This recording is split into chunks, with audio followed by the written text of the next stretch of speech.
nosso primeiro debate vai abordar a questão da infraestrutura em função da Copa e das Olimpíadas. Aqui pertinho, né, nessa praça, quando o príncipe regente Dom João, corte portuguesa, chegou, o Rio de Janeiro tinha 42 ruelas, na verdade, né? Tinha só provavelmente uma rua grande, que é hoje a 1º de março, que chamava Rua Direita. Desde então, isso virou uma mancha urbana enorme, temos 12 milhões de pessoas aqui em volta, e vai ser preciso muita coisa exatamente para que os jogos não sejam afetados. E também a oportunidade para a cidade, para o Estado, para a região metropolitana, revigorar a sua infraestrutura, e etc. Então, esse é o tema do nosso primeiro debate, para o qual eu convido já o Carlos Nunes, que é o presidente do Comitê Olímpico Brasileiro e do Comitê Organizador dos Jogos Olímpicos.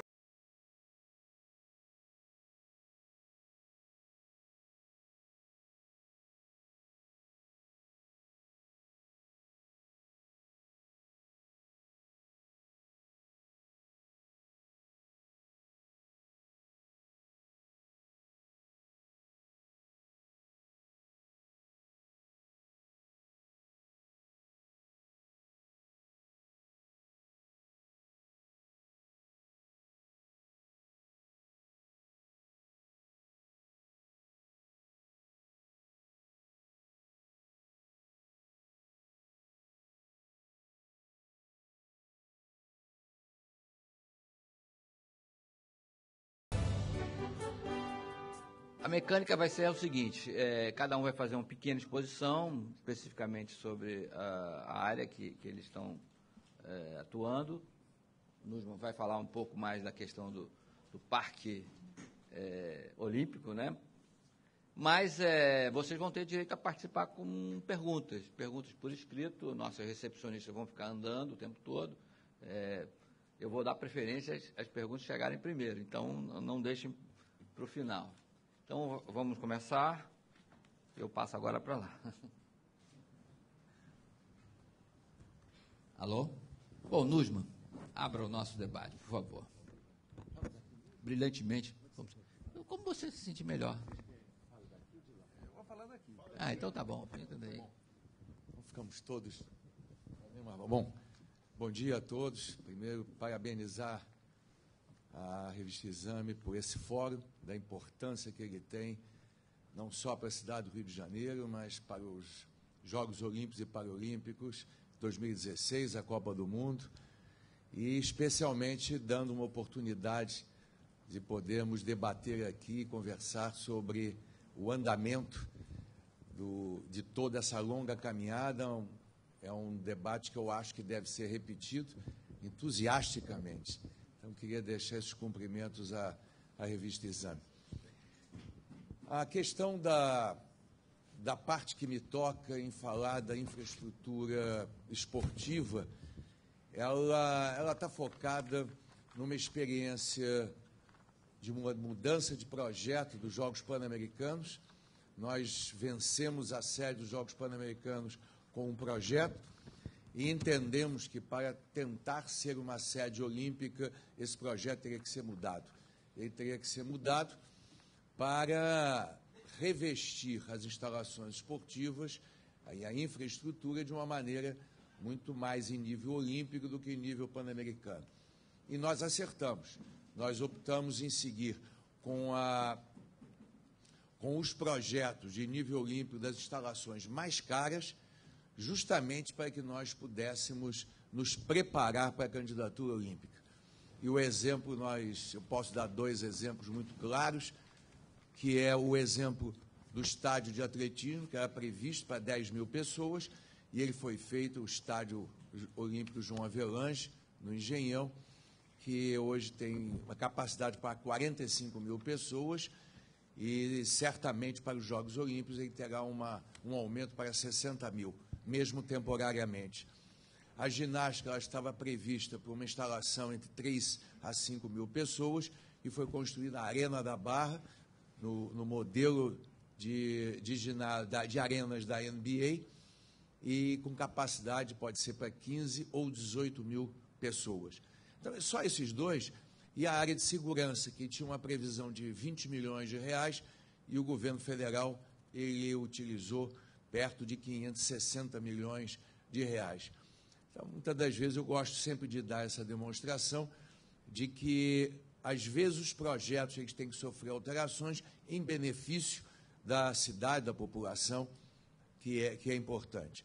Com relação aos Jogos Olímpicos, tem dois focos de infraestrutura fundamentais. E eles começam com um número de instalações esportivas. Nós temos existentes hoje 54% do que será necessário. Nós teremos que construir apenas 26%. E as temporárias, nós estaremos indo para 20%. Dessas instalações, nós estaremos com uma base muito grande delas no Centro Olímpico de Treinamento, que será no atual autódromo, que estará se mudando para a zona oeste da cidade, e lá nós teremos uma estrutura para receber 22 modalidades esportivas, e vai ser o primeiro centro de treinamento do país. Por incrível que pareça, o Brasil, que ganhou a sede dos Jogos Olímpicos, ele não tem nenhum centro olímpico de treinamento. Então, esse será o primeiro. Nós já temos uma parte que é o Parque Aquático Maria Lenk, a Arena da Barra que eu mencionei e o velódromo. E agora nós vamos partir para outra. O autódromo ele será mudado de localização. O outro é a construção do Parque Radical, do X-Park, que vai ser em Deodoro, ali na região da Vila Militar, para uma das regiões mais populosas e de maior densidade de jovens na cidade. É um dado interessante esse. E lá nós teremos o Parque Radical, com instalações esportivas que elas estão mais vinculadas à área radical, e depois vai ser aproveitada com a inclusão de outras modalidades, já no pós-Jogos Olímpicos, já com essa preparação. Nós também temos a necessidade de nos precavermos com instalações que elas não são as de competição, que é a construção da Vila Olímpica na região da Barra. Ela estará onde foi a sede do Rock in Rio, ao lado do Rio Centro, e já numa área mais longa, onde será construída a Vila Olímpica. E também na Barra nós teremos uma parte da Vila de Mídia e o Centro de Televisão e de Imprensa. Ambos estarão localizados nessa região do autódromo.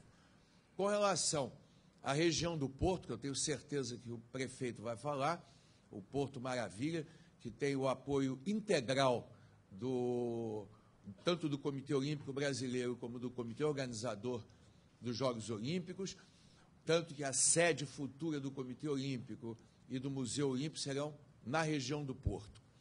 Mas nós teremos na zona portuária parte da Vila de Mídia, já aprovado pelo Comitê Olímpico Internacional. Nós teremos mais de 10 mil quartos, o Centro de Mídia não credenciado. É interessante, a procura para os Jogos Olímpicos tem sido tão grande que a imprensa que não tem direito a ser credenciada, seja de televisão, seja de rádio, ou seja de imprensa, de mídia escrita, ela tem a credencial do não credenciado. E aí, então, é importante nós cedemos, só para terem uma ideia, em Pequim, os últimos jogos, nós tivemos 10 mil jornalistas não credenciados. Então, nós temos que ceder e teremos um centro de mídia não credenciado. Também na zona portuária deverão estar sendo localizados o Centro de Tecnologia dos Jogos, o Centro de Operação dos Jogos. Esse centro de operações é um centro em que ele funciona 24 horas. Normalmente, ele deve abrir um mês antes. Nos Jogos Pan-Americanos, nós tivemos mais de 6 mil ocorrências e que esse centro detectou e conseguiu suprir. O Centro de Credenciamento da Força de Trabalho e Voluntários, o Centro de Distribuição de Uniformes, o Centro de Logística. Tudo isso, ele deverá estar integrado com toda a área de transportes, que é uma um trabalho extraordinário que a Prefeitura da cidade do Rio de Janeiro, em especial o prefeito Eduardo Paes, o governo do Estado, o governador Sérgio Cabral, tem feito, mas como já é uma área que eu espero o prefeito certamente fará, eu vou deixar essas inserções para ele. Jorge, eu acho que vai ficar mais elegante, apesar de eu poder comentar, mas será uma grande revolução na área de transporte da cidade. Nós teremos um raio de transporte que nós chamamos Olympic Ring, que vai ligar os 4 clusters, as 4 zonas de onde terão instalações esportivas. Então, toda a área de transporte estará integrada num trabalho extraordinário da Prefeitura e do Governo do Estado. Jorge, eu acho que, para dar oportunidade a todos de perguntas e aos colegas, eu fico nesse momento, deixando um agradecimento ao ministro Orlando Silva, ministro do Esporte, pelo trabalho que vem sendo feito. Eu acho que ele mencionou pontos importantes da integração dos governos com o comitê organizador, fundamentais na campanha para a sede, como serão fundamentais no decorrer da organização dos Jogos Olímpicos, organização essa que nós estamos absolutamente em dia com o cronograma do Comitê Olímpico Internacional. Muito obrigado. Obrigado, Nussmann. Eu estou ficando impressionado com o seu poder de síntese, porque realmente eu já vi outras palestras suas nessa área e tanta coisa para fazer, tanta assunto para especificar, e você consegue fazer isso em quase 10 minutos. Bom, nosso segundo debatedor é o Paulo Rezende, diretor de desenvolvimento da Fundação Dom Cabral, conceituada Fundação Dom Cabral, que eu cedo a palavra. Muito obrigado, Vidor, Carlos, Otávio, um prazer. Eu queria agradecer a Exame pela oportunidade, assim como os seus apoiadores. Há cerca de mais ou menos 2 meses, nós tivemos a oportunidade de participar de um debate internacional no World Economic Forum sobre infraestrutura no Brasil. E uma pergunta nos foi feita mais no final do debate, uma pergunta que nos deixou bastante intrigado, que foi justamente a seguinte: para a Copa do Mundo e para as Olimpíadas, em termos de infraestrutura, quem é que você acha que o Brasil deveria se comparar a? Antes de eu responder, essa pessoa disse o seguinte: tome muito cuidado com a comparação que vocês vão fazer, porque a próxima, se Deus quiser, a 5ª maior economia do mundo, não pode se dar ao luxo de escolher por baixo. E, diante dessas questões, eu gostaria de começar uma breve observação dizendo que o Brasil, se comparado com quem nós devemos ser comparados, a nossa macroestrutura de movimentos, de logística, etc., está bem abaixo do desejado. Nós vamos ter que fazer muita coisa nos próximos anos. Eu dou um exemplo de com quem nós deveríamos comparar. Na Austrália, na época das Olimpíadas, foi decidido que em menos de 30 minutos, ou seja, 30 minutos seria o limite máximo para se liberar um passageiro internacional, desde o desembarque até a sua saída do aeroporto. Eu queria que vocês fossem formando a ideia de quão próximo nós estamos disso. Nas Olimpíadas de Londres, uma meta de deslocamento das pessoas é definida como: ninguém pode andar mais de 500 metros sem ter acesso a um transporte público para ir aos locais de competição. A capacidade dos hotéis na China foi definida como 1,2 do pico máximo previsto para os Jogos, ou seja, 20% a mais de oferta. Ainda na Austrália, não se podia ter uma demora para liberação de contêineres nos portos, trazendo os equipamentos para os jogos, em mais de 24 horas. Em 24 horas teria que se liberar um contêiner. Nós demoramos hoje em dia mais ou menos 12 dias. O nível de congestionamento em Londres, de quem sai do hotel em direção ao estádio, cada pessoa, cada usuário do transporte, aí eu estou falando das ruas, não pode enfrentar no seu trajeto mais de 45 minutos. O que nos leva a pensar o seguinte, que infelizmente ou felizmente, o Brasil tem a oportunidade de sair na frente, realizando jogos dentro de um espírito baseado em 4 pilares. O primeiro pilar, o reconhecimento da diversidade. Nós somos um país diverso, tanto para a Copa do Mundo, tanto quanto para as Olimpíadas. Diversidade é uma questão a ser considerada.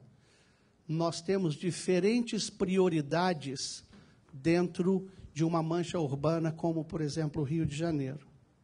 Complexidade. Risco.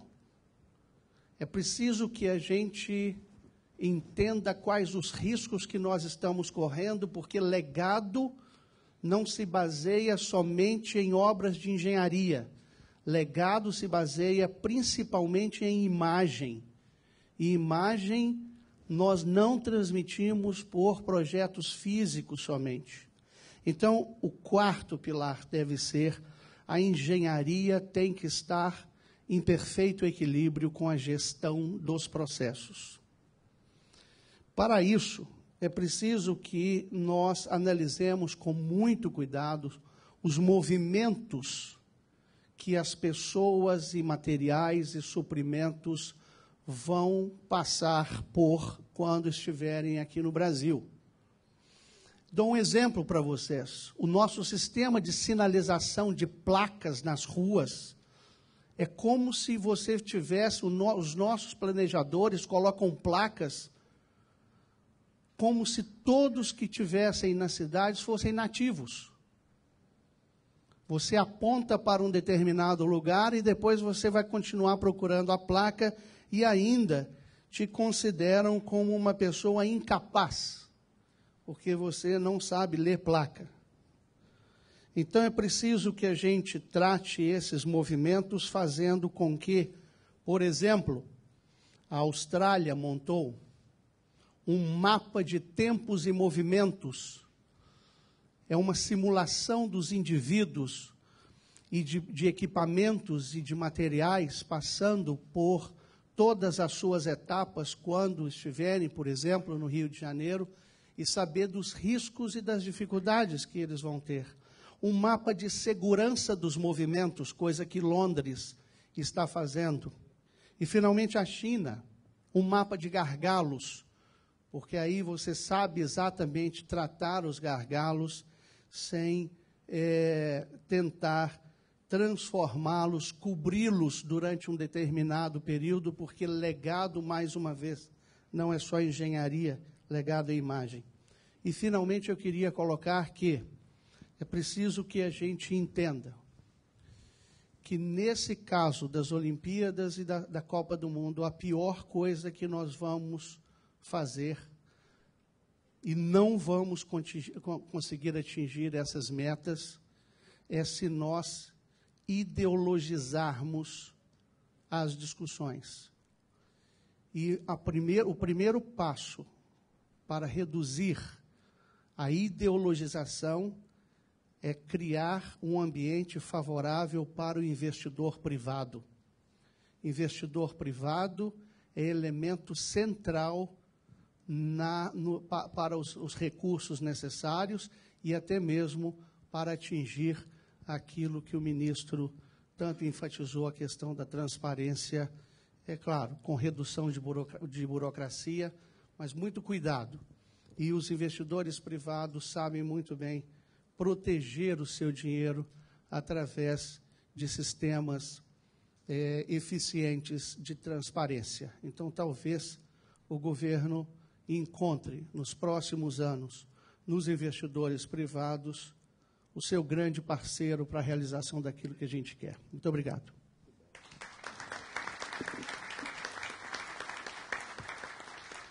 Obrigado, Paulo Rezende, diretor de desenvolvimento da Fundação Dom Cabral.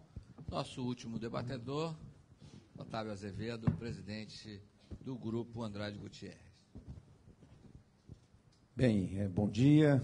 Muito obrigado ao convite feito pela Exame, de podermos aqui estar participando. E vamos, pelo lado da engenharia, né, Paulo, procurar ver um pouco do que a infraestrutura pode contribuir para o sucesso dos Jogos Olímpicos. Do ponto de vista de infraestruturas, muitas iniciativas já foram feitas, iniciadas, contratadas, algumas estão em processo de contratação. Então, eu vou me ater um pouco a essas carências, a essas demandas de interligação na parte de infraestrutura de transporte, começando pela Transoeste, que é um bus Rapid Transport, que terá 32 quilômetros ligando a Barra da Tijuca a Santa Cruz, na zona oeste da cidade. A Transolímpica, que está em processo também de ainda ser licitado, muito provavelmente uma PPP, aí já então a iniciativa privada assumindo responsabilidades, onde ligará a Barra da Tijuca a Deodoro, que é um dos polos da Zona Oeste que vão abrigar grande número de complexos esportivos. A Transcarioca, que vai ligar a Barra da Tijuca à Penha e a Penha ao Tom Jobim. Então, também um bus Rapid Transport. Esses investimentos também estão em fase de licitação pública. A melhoria viária da Zona Sul para a Barra da Tijuca. Existem 2 projetos em estudo. Um deles é a duplicação da autoestrada Lagoa Barra e a outra a duplicação da Avenida Niemeyer. Aparentemente, do ponto de vista ambiental, a duplicação da Avenida Niemeyer é mais complexo, porém é um projeto mais barato, é um projeto mais econômico. A duplicação da Lagoa Barra, ela é uma obra até mesmo rápida, ela é uma obra que está bem aderente à cronologia dos eventos, inclusive de Copa do Mundo. O metrô, que é a linha 4, que vai ligar a Barra da Tijuca ao Jardim Oceânico, na Gávea, e o segundo trecho, que vai da Gávea a Ipanema, interligando, então, com a estação de General Osório, que permitirá, então, aí realmente você atender uma demanda de acesso à Barra da Tijuca e de qualquer ponto da zona sul, central, por transporte público, rápido, até a Barra da Tijuca. Nós temos também um outro projeto muito importante, que é a despoluição das lagoas de Jacarepaguá. Essa obra que não deveria ser um projeto olímpico, deveria ser um projeto de normal, porque eu não moro na Barra da Tijuca, mas deve ser muito desagradável conviver com aquela situação. O prefeito teve aí a lucidez de colocar e inserir esse projeto que incorpora a melhoria da qualidade de vida em uma área que vai ser da cidade, que vai sofrer maior volume de intervenções. Bom, a expansão e modernização do aeroporto, eu acho que o pouco que o Paulo falou sintetiza tudo. Aí temos um problema que é evidente que temos que focar primeiro no aeroporto do Galeão, no Antônio Carlos Jobim, mas é um problema brasileiro e hoje, sem dúvida nenhuma, junto com portos, é o problema mais sério de logística tanto de carga quanto logística de transporte para os nossos, para a população brasileira, especialmente, e também agora com os Jogos Olímpicos, com os nossos visitantes. Em qualquer lugar que você vai, quem foi à África do Sul pôde perceber o quão avançado ficou a África do Sul em relação a essa questão aeroportuária. E cá para nós estamos falando de uma das 10 mais importantes cidades internacionais, que é o Rio de Janeiro. Tem que ter uma intervenção que não pode ser de maquiar. Não se pode maquiar mais o aeroporto do Galeão. O aeroporto do Galeão, ele realmente tem que sofrer uma intervenção muito séria, muito completa, para que ele possa atender esses 30 minutos, mas se for um pouco mais, a gente ainda fica agradecido, porque realmente é danado o processo, que envolve logística interna, né, que envolve toda a parte de serviços prestados pelo Infraero dentro do aeroporto do Galeão.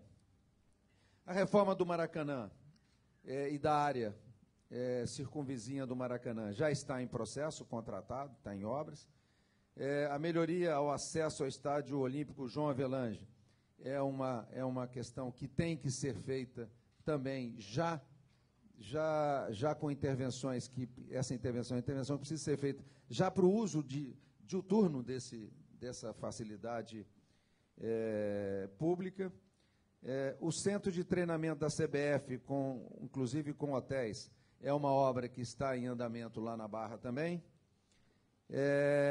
A revitalização da zona portuária, que é um dos projetos mais importantes de qualidade do Rio de Janeiro, que vai realmente causar uma transformação importante no Rio de Janeiro, liderados aí pelo nosso prefeito Eduardo Paes. É um projeto que está sendo previsto através também de uma PPP. Nós estamos falando aí de mais de 2 bilhões de dólares nesse projeto, através de PPP.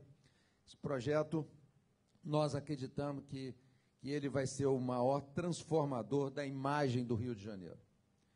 O Parque Olímpico, evidentemente, junto com a Vila Olímpica, 2 projetos enormes, já em andamento, já a Vila Olímpica já em processo de intervenção, e as instalações, como o Nussmann falou, instalações provisórias para a FIFA e COI, que eu tenho a impressão que ficarão num prédio da Oi. Aqui, o prefeito está cedendo, aqui na Cidade Nova. Em termos hoteleiros, o prefeito já fez o decreto incentivando construções de hotéis na cidade do Rio de Janeiro, e nós sabemos que existem 5 grandes cadeias internacionais já completamente em processo já de definição de áreas, e os atuais, a atual rede hoteleira também já interessada em expandir e já com demonstração clara de novos projetos. E, finalmente, o Centro de Mídia da Copa, que é um projeto importantíssimo. Esse centro de mídia ele vai servir para a Copa e para as Olimpíadas. Nós estamos falando de uma instalação aí de 120 a 150 mil metros quadrados. E a partir daí, eu vou falar um pouquinho também de telecomunicações, porque o Rio de Janeiro, a partir desse centro de mídia, a partir desses eventos, ele também vai se transformar em relação a telecomunicações.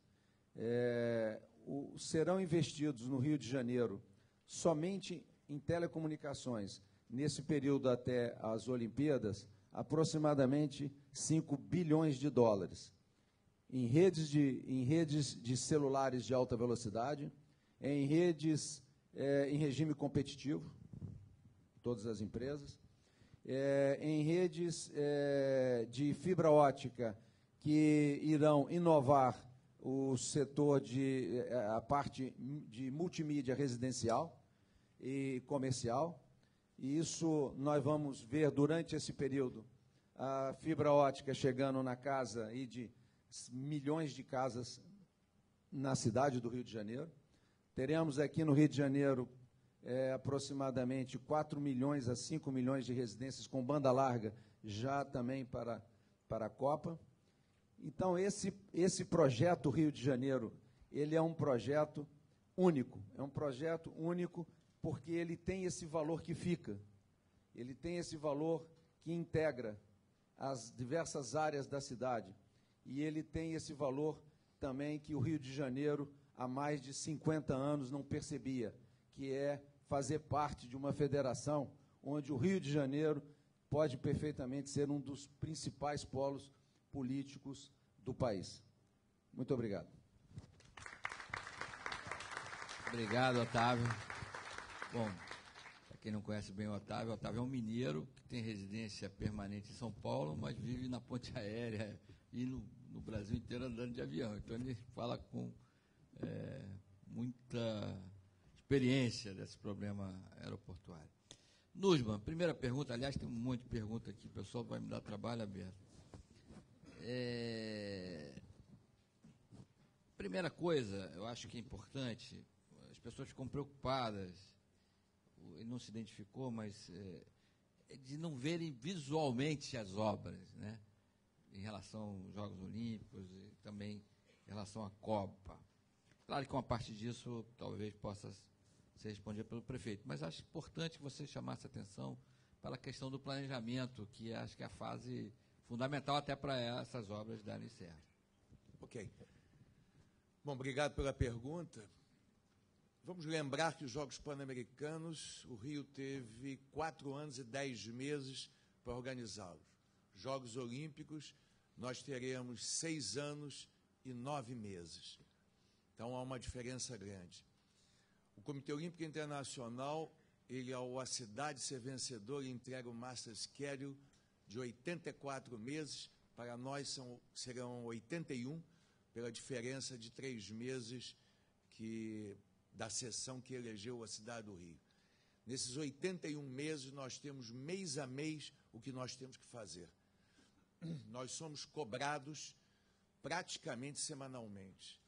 Cada área funcional, trabalharemos com 55 áreas funcionais, tem reuniões permanentes e viagens permanentes, tanto a Londres como a Lausanne, a sede do Comitê Olímpico Internacional, Londres por causa dos Jogos de Londres. A cada 2 semanas, um conference call com o Comitê Olímpico Internacional, com todas as áreas. Há 4 visitas para o Project Review em cada ano, e a reunião da Comissão de Coordenação 1 vez por ano até Londres, e depois de Londres 2 vezes por ano. Um exemplo, a área de marketing tem 40 viagens ao Rio. Eu estou dizendo isso porque o Jorge, o Vidor, disse, planejamento, é exatamente isso. Os Jogos Pan-Americanos, pelo fator tempo, não houve o planejamento adequado. Para os Jogos Olímpicos e Paralímpicos, ele tem de ter o planejamento adequado. Londres trabalhou 2 anos no planejamento. Só que o Rio de Janeiro antecipou. Já existem obras, visualmente, o Otávio mencionou algumas dos BRTs e das trans que serão feitas no Rio, que já estão em andamento. Já foi furado o buraco de onde vai passar na Grota Funda, a Avenida das Américas, Nambetiba, ela vai perfurar e sair em Vargem Grande. O metrô do Rio é uma obra enorme, quem passa pela Barra ali na altura do Itaiangá nota isso perfeitamente, e algumas das ações que devem estar sendo feitas. Então, a questão de ver as obras, ela muitas das vezes lembra aquele político que ele diz o seguinte, olha, eu vou fazer obra porque é isso que aparece, quando os serviços, eles são muitas das vezes mais importantes. Essas questões de telecomunicações, que o Otávio falou muito bem, ninguém vai ver, porque é por baixo da terra. Elas são fundamentais. Pegar um telefone celular e dizer assim, não funciona, caiu ligação, sem esses serviços, esquece. Então, elas estão em andamento, sim. E essa questão de serviços, ela é vital. Para falar de serviços, eu levaria pelo menos algumas horas, pela imperiosa necessidade de melhoria dos serviços em todos os níveis. Se me permitirem, eu vou até pegar um afluente da pergunta e vou desembarcar, ou tentar desembarcar nos aeroportos. Eu dei uma entrevista outro dia, eu disse, tudo é necessário, os aeroportos em caixa alto, sublinhado, para que eles estão caminhando para um nível de rodoviária, quando nós queremos em nível melhor. Eu contei aqui a Cláudia, que eu vim de Montevidéu, o aeroporto de Montevidéu, um país de 3 milhões, dá água na boca para nós. Dá até pena de ver a que maravilha o aeroporto e o que nós temos de problemas. Então, esse é algum. Outro, serviço de hotelaria. O nosso serviço é da mais baixa qualidade. Todo o Comitê Olímpico Internacional vem aqui, as reclamações são totais. Então, essa é alguma coisa que nós vamos ter que melhorar em serviços. É serviço de uma maneira geral. Esses não serão à vista, e que a pergunta gerou essa resposta, talvez um pouco mais longa, mas eu acho que era necessário mencioná-la. Paulo, a pergunta é difícil para você. Dos projetos previstos até agora para os Jogos Olímpicos, quais não deveriam ser feitos? Por quê? Muito bem. Sem dúvida nenhuma, o trem de alta velocidade entre Rio e São Paulo, e Campinas. É um trem que tem uma previsão de dispêndio de 33 bilhões de reais. Outro dia nós fomos, pegando-nos a quantidade de projetos que a gente poderia fazer com 33, a lista acabou e a gente tinha chegado em 23 bilhões ainda. Eu acho que em primeiríssimo lugar, realmente, o trem. O trem de alta velocidade é um projeto que o Brasil pode esperar, porque nós estaríamos jogando fora uma tradição aeroportuária que nós não devemos brincar com ela. Nós temos tudo para construir um grande sistema aeroportuário, tendo a ponte aérea Rio-São Paulo como grande legado da logística de transporte de passageiros do Brasil. Então, eu acho que, em primeiro lugar, obrigado, eu acho que, em primeiro lugar, não deveríamos fazer para 2016 o trem, vai tirar muito a nossa atenção, E eu acho que eu acho que nós não vamos conseguir fazer, mas nós deveríamos fazer transformar a rede metroviária do Rio de Janeiro e de São Paulo comparável com alguma coisa, no mínimo a metade de Paris e Nova York, no mínimo. Não vamos conseguir fazer. E eu acho que, finalmente, a obra que nós não deveríamos fazer de jeito nenhum é bobagem. Obrigado.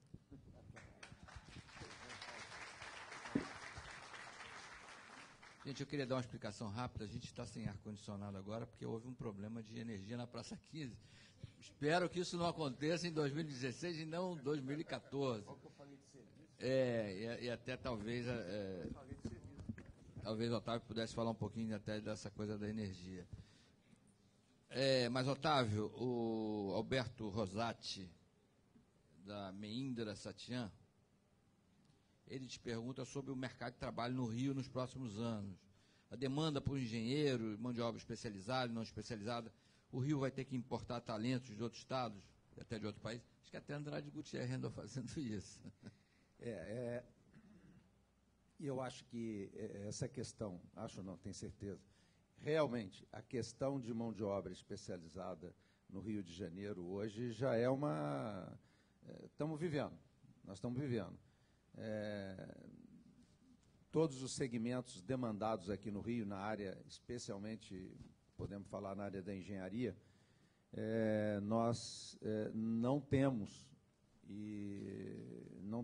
técnicos, não temos engenheiros suficientes para a área de óleo e gás, por exemplo. Estou vendo aqui o ex-presidente da ANP, ele certamente pode falar melhor. Mas, no nosso caso, nós transferimos, no caso da Andrade Gutierrez, nós transferimos 250 pessoas para o Rio de Janeiro, vindo de outros lugares do Brasil, para cá, especialmente São Paulo, Estamos contratando pessoas, trazendo pessoas nossas da Europa, das nossas operações da Europa e da África. E, enfim, nós realmente estamos vivendo hoje já um processo de necessidade de treinamento acelerado de pessoal. Agora, não é só no Rio de Janeiro. Rio de Janeiro, por incrível que pareça, no Nordeste, em alguns segmentos, você não tem mão de obra. Nós estamos em atividades, às vezes, muito simples, como call center. Hoje eu tenho 1.200 vagas de call center no Rio de Janeiro. Eu tenho 3.000 vagas de call center em São Paulo. Eu não consigo vender a posição. Eu tenho demanda e não tenho quem pôr. Eu estou falando de primeiro emprego, sabe, é um trabalho que tem relevância. Agora, um dos problemas sérios que a gente encontra é facilidade linguística. O Nussmann não chegou a abordar especificamente isso, mas o turista que vem aí, ele fala inglês, normalmente, e fala outras línguas, mas normalmente com inglês se vira. A gente tem tido dificuldade na companhia, nas nossas atividades, em ter profissionais plenamente, não estou falando de altos executivos, estou falando de pessoal técnico, de obra, inclusive, que tem que lidar junto com outros de outras nacionalidades e que você tem dificuldade linguística. Isso na área de óleo e gás é mais frequente. Isso é mais frequente. De modo que precisa, sim, de reforçar, precisamos de pensar com seriedade na formação das pessoas. Eu sei que parece que vocês têm um projeto com a Fundação Getúlio Vargas de formação na área de serviços. Otávio, né? Exatamente tem pergunta nesse sentido. Eu acho que pedi para o Nussmann falar especificamente isso. Nesse caso da mão de obra. Viu? Nussmann, pode falar um pouquinho sobre isso? Posso sim, claro. Eu acho, Otávio, você tocou num ponto de duas vertentes capitais: qualificação de recursos humanos e das pessoas que vão ter que atender. Quer dizer, para o comitê organizador e para as empresas que vão trabalhar e aqueles que vão atender os turistas. Com relação ao comitê organizador, nós temos vagas, estamos abrindo oportunidades e há áreas que nós vamos trazer do exterior, porque não tem no Brasil. É lamentável isso, mas eu venho falando disso há anos. As pessoas querem o emprego, mas não o trabalho efetivo. O currículo, muitas das vezes, ele é rico, e na hora que você vai trabalhar, ele não tem experiência. Eu ouvi até de uma pessoa comentando isso: eu tenho muitos currículos, eu não tenho experiência. A pessoa foi muito honesta, e isso a gente tem sentido isso de uma maneira muito grande. Eu vou dar um exemplo simples, e que para nós ele é vital. Um dos maiores problemas é a relação do Main Press Center com o International Broadcasting Center. Durante os Jogos Olímpicos é guerra, é problemático. Pois bem, depois de anos de jogos, conseguimos descobrir uma moça que consegue apaziguar e ter uma relação. É uma italiana, ela conseguiu fazer isso nos Jogos de Torino, foi contratada por Vancouver, deve ir a Londres e virar para o Rio. Quer dizer, eu estou dando, parece uma coisa simples. Espero que seja uma jovem para chegar também até lá. Ela veio, é mais ou menos, mas ela é muito eficiente. Mas é só para dar um exemplo de como que... Agora, a questão do serviço, esse serviço das ruas, do turismo, ele tem problemas nos táxis, eles têm problemas nos hotéis, nas camareiras, nos garçons, em restaurantes. Então, essa qualificação nós estamos procurando fazer, o prefeito Eduardo Paes está fazendo também, mas nós vamos avançar e adiantar isso. Nós vamos fazer, inclusive, para os voluntários, nós devemos trabalhar com 70 mil voluntários. Nós vamos precisar de inscrições aí na ordem de 100 mil, porque tem substituições. E esse corpo, a ideia é trabalhar que todos eles possam estar preparados em atendimento com línguas. Da mesma maneira, no comitê organizador, nós não estamos contratando ninguém que não fale e domine o inglês como base, espanhol e francês também. Mas sem o inglês, hoje, a comunicação com o mundo externo, ele fica completamente com dificuldade. Então, nós estamos procurando trabalhar nisso, procurando desenvolver as oportunidades. Aqueles que nos procuram, muitas das vezes a gente não aceita e recomenda, vão fazer cursos de línguas, vão procurar se especializar. E isso é algo que nós estamos procurando realmente, o interesse, nós estamos procurando com a Fundação Getúlio Vargas, mas nós vamos ter que aumentar esse campo de trabalho e não será só o comitê organizador, porque é bom lembrar, o comitê organizador é uma parte dos jogos. Os jogos, eles são da cidade, eles são do estado, eles são do Brasil. E esses jogos são do Brasil, o treinamento de 205 países que virão se aclimatar no nosso país, eles não virão para o Rio, porque o Rio não tem condições de recebê-los, porque vai estar se preparando para organizar. Eles irão para o Brasil. Nós estamos saindo até o final do ano com um caderno de encargo das cidades que devem ser candidatas a poder sediar. E, logicamente, tudo isso ele implica um processo do país. E nossos atendentes que vão ter nos serviços gerais, eles vão ter que se preocupar com isso. Mais ou menos 100 cidades, né, Nuno? Quer dizer, tem oportunidade. Deve ser dos 205, mais ou menos umas 100 cidades. Já estamos recebendo visita dos comitês olímpicos, estão pedindo para visitar, e nós estamos dizendo de que nós vamos sair primeiro com esse caderno de encargos, até porque esse caderno de encargos ele vai necessitar dos novos governantes que assumirão em janeiro, são novos governadores, ou reeleitos ou não, mas eles entram num processo de 4 anos, pelo menos, de poderem se preparar e poder atender. Claro que os prefeitos das cidades, das grandes capitais também, mas eles são integrados por uma questão de serviços. E lembrando sempre a questão dos aeroportos. Bom, vamos fazer as 2 últimas perguntas. E eu pedi que vocês sejam breves nas respostas, para a gente acabar no horário. Paulo, Bruno Liana da Souza Cruz, a gente falou muito da circulação das pessoas, mas também vai ter muita circulação de cargas, mercadorias, dentro da cidade do Rio de Janeiro. Vai ter um aumento natural de consumo antes, durante e depois dos eventos. E a gente não teria que se preocupar com isso também? Não tem dúvida nenhuma. Eu acho que nós deveríamos seguir o exemplo que Londres está realizando, que é projetos, e eu não ouvi falar ainda nessa questão, viu, Otávio, de plataformas logísticas de suprimento às necessidades das áreas de demanda. A China teve problemas gravíssimos com essa questão do suprimento. O caso típico da vara, né, daquela nossa querida atleta que, não sei, sumiram.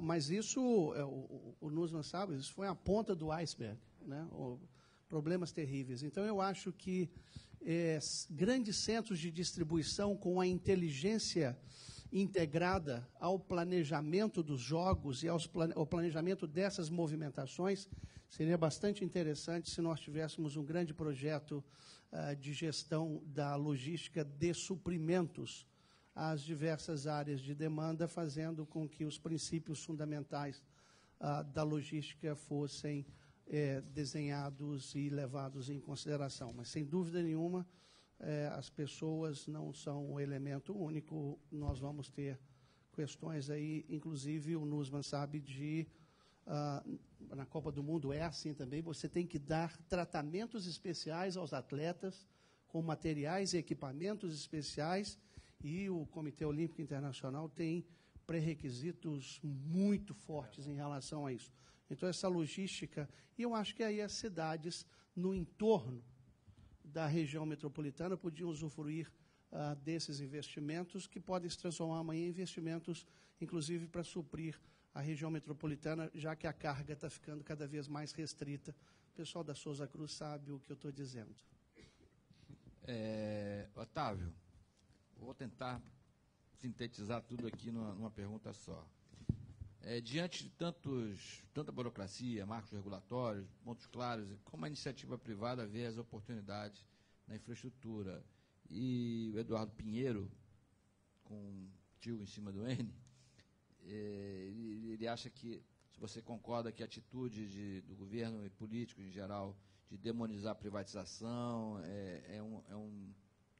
é o que tem impedido uma melhora na infraestrutura aeroportuária e portuária.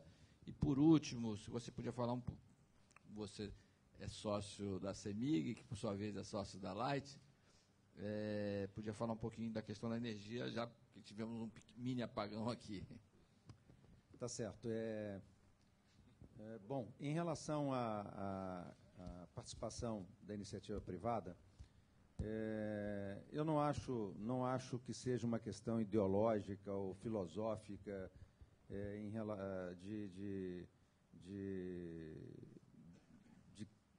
a favor ou contra a privatização.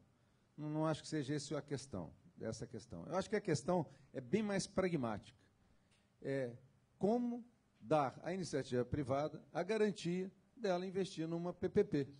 É simples, tão simples quanto. Porque se me der a garantia de eu investir na PPP, eu tiver segurança de que aquele investimento e que a contribuição que vem, porque PPP pressupõe a contribuição do Estado, federal, municipal, estadual, mas a contribuição do Estado. A garantia de que aquele recurso virá hoje e nos próximos 30 anos, então, se isso for uma coisa firme, segura, sólida e robusta do ponto de vista jurídico, eu não tenho dúvida que dinheiro tem e muito. Não é um problema de dinheiro. Dinheiro tem e muito. O problema, normalmente, é garantia e demanda. Demanda é como você utilizar aquilo que você está projetando, você se associar adequadamente, você se organizar, enfim, de tal forma que aquilo tenha demanda. Por exemplo, num corredor de transporte, me parece não ter muita dúvida de demanda, tá certo? Mas não é o caso. Mas numa arena, ficou provado pela Copa do Mundo a dificuldade de se viabilizar projetos privados. Porque nós não temos no Brasil uma cultura de utilização, nem competências de utilização permanente de arenas, que também o mundo inteiro, são poucos casos em que isso efetivamente é feito. Mas vivemos um pouco a ilusão de uns 2 anos atrás que seria possível. Ficou provado da dificuldade. Mas nas infraestruturas, por exemplo, de transporte, é possível. É possível. Agora, tem que ter o fundo garantidor, é preciso ter um contrato robusto a suportar esse projeto. Não é problema de dinheiro, não é problema filosófico, é problema pragmático mesmo, contratual. Do ponto de vista eu gostaria até de acrescentar um outro item rapidinho, mas do ponto de vista de energia, é sabido dos problemas que ocorreram na cidade do Rio de Janeiro, como é sabido também que houve, do ponto de vista de projeção de demanda, de projeção de distribuição dessa demanda, de cargas e tudo mais, que a Light ela está fazendo um vigoroso programa, vigoroso mesmo, programa de recuperação dessa rede de tal forma a que evite-se esses problemas que, de maneira meio frequente, tenha assolado o Rio de Janeiro. A gente não deve se comparar com os ruins, a gente deve se comparar com os bons, né?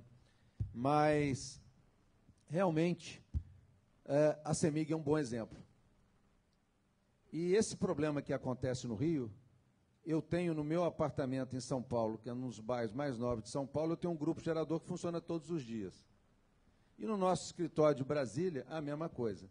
Nós não devemos nos comparar com o ruim, devemos comparar com o bom. Então, a CEMIG é um bom parâmetro, e ela, como controladora aqui da Light, sem dúvida, ela está focada em que esse problema, até o ano que vem, já esteja completamente sanado. Não será problema sequer para virar o ano que vem. Os projetos estão em andamento, é seletivo, você não pode intervir ao vivo, porque desliga muita gente, então tem que ser em horários especiais, são projetos complexos, a rede subterrânea, os dutos subterrâneos são antigos, de modo que esse é um trabalho que está sendo perseguido com muito foco. Então, eu tenho convicção, isso é certeza de que isso vai acontecer. E a última coisa só que eu queria deixar no ar aqui é o seguinte: visitantes externos precisam de um sistema de saúde para atendê-los. Só isso. Muito bom. Olha, se a gente tivesse combinado aqui antes, eles não teriam se integrado tanto, porque realmente um foi se encaixando no outro.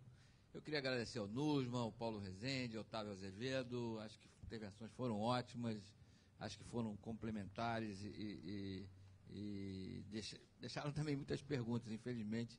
Mas acho que a ideia do fórum é exatamente essa, não é só deixar também perguntas no ar.